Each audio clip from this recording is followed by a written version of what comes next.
കേന്ദ്ര സർക്കാർ എപ്പോഴും പറയുന്നത് കേന്ദ്രത്തിന്റെ പൈസയല്ല, ഇന്ത്യയിൽ ഇരിക്കുന്ന ജനങ്ങൾ മുഴുവനും കൊടുക്കുന്ന പൈസയാണ് കേന്ദ്രത്തിലേക്ക് വന്നു ചേരുന്നു. സംസ്ഥാനങ്ങൾക്ക് അവരുടെ വിഹിതം, അതായത് GST തുടങ്ങി അവരുടെ വിഹിതം കൊടുത്തു കഴിഞ്ഞിട്ടും പിന്നെയുമുള്ള പൈസയിൽ നിന്നാണ് നമ്മളുടെ ഏറ്റവും നല്ല ഡെവലപ്മെന്റ്സിന് വേണ്ടിയിട്ടും അല്ലെങ്കിൽ എന്തെങ്കിലും കലാമിറ്റി വരികയാണെങ്കിലും ഒക്കെ കൊടുക്കുന്നത്. ഈവൻ കോവിഡിന്റെ സമയത്ത് പോലും എത്രമാത്രം രൂപ വന്നു. നമ്മൾ പറഞ്ഞു വന്നത്, തുടങ്ങിയത് സതീശൻ അവിടെ മുഖ്യമന്ത്രി എന്നുള്ള നിലയിൽ ആദ്യമായിട്ട് ഡൽഹിയിലേക്ക് എത്തുകയാണ്. അദ്ദേഹം എന്തോ ചെയ്യട്ടെ, അദ്ദേഹത്തിന്റെ പാർട്ടി തലത്തിലുള്ള ആൾക്കാരെ കാണട്ടെ. പക്ഷേ മോഡിജി ചെയ്തിരുന്ന പോലെ എൻ്റെ ഒരു സജഷൻ, അദ്ദേഹം പ്രധാനപ്പെട്ട എല്ലാ ഡിപ്പാർട്ട്മെന്റുകളിലും കയറണം. പൊതുമരാമത്ത്, ആരോഗ്യം, അതൊക്കെയാണ് നമുക്ക് ഏറ്റവും അത്യാവശ്യമായിട്ടുള്ള കാര്യങ്ങൾ. ആ ഡിപ്പാർട്ട്മെന്റിലേക്ക് കയറി അവിടെയുള്ള ഉദ്യോഗസ്ഥരുമായിട്ട് നല്ലൊരു റാപ്പോ ബിൽഡ് ചെയ്യണം. മുഖ്യമന്ത്രി തന്നെ വന്നിരിക്കുന്നു, ആദ്യത്തെ വിസിറ്റിൽ തന്നെ ഇവിടെ വന്നിരിക്കുന്നു, ഞങ്ങളോട് കാര്യങ്ങൾ സമ്മതിക്കുന്നു. അങ്ങനെ പറയുമ്പോൾ അവിടെ ഉണ്ടാകാൻ പോകുന്ന ഒരു ആഫ്റ്റർ ഇദ്ദേഹത്തിന്റെ വിസിറ്റിനോടനുബന്ധിച്ച് ഉണ്ടാകാൻ പോകുന്ന ഒരു മനസ്ഥിതി തന്നെ മാറും.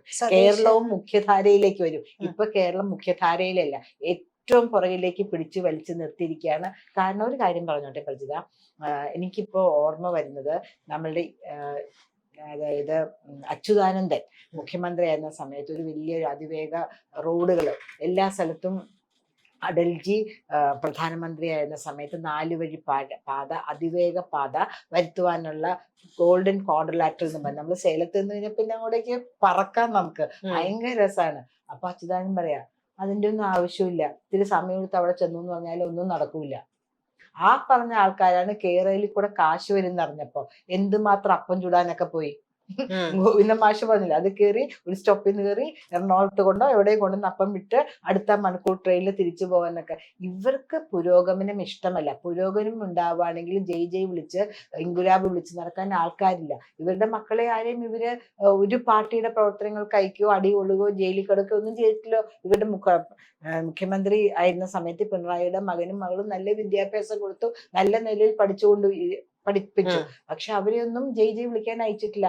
അപ്പൊ നമ്മളുടെ സതീശൻ മുഖ്യമന്ത്രി എന്ന നിലയിൽ ആദ്യം പോയിട്ട് ചെയ്യേണ്ടത് കേരളത്തിന് കിട്ടാനായിട്ട് പരിശ്രമിക്കുക. ധാരാളം പാലങ്ങള്, അത് മേൽപ്പാലങ്ങള്, റെയിൽവേ ക്രോസുകൾ എല്ലാം ഇവർ ബ്ലോക്ക് ചെയ്ത് വെച്ചിട്ടുണ്ട്. നമ്മളുടെ എറണാകുളം ജില്ലയിൽ തന്നെ ധാരാളം ചെറു ദ്വീപുകളുണ്ട്. മെയിൻലാൻഡിലേക്ക് കണക്ട് ചെയ്യാൻ 10 കോടി രൂപയുടെയൊക്കെ ആവശ്യമേ ഉള്ളൂ. അതുപോലെ ടോയ്ലറ്റുകൾ, ഈ താന്തോണിത്തുരുത്തിൽ കുറെ ടോയ്ലറ്റ് പണിത് കൊടുത്തു. അതിനും വലിയ പുച്ഛം. എന്തിനാണ് സ്ട്രെസ് വെച്ചിരിക്കുന്നത്? ശൗചാലയം പറയാം, ശൗചാലയം വേണ്ടേ? നമുക്ക് ശൗചാലയം വേണ്ട. നിങ്ങൾ അവിടെ ദ്വീപിലൊന്ന് പോയി നോക്കൂ. നിങ്ങളുടെ ജീവിത സാഹചര്യത്തിൽ അല്ലാണ്ട് പല ജീവിത സാഹചര്യത്തിലും മനുഷ്യരുണ്ട്.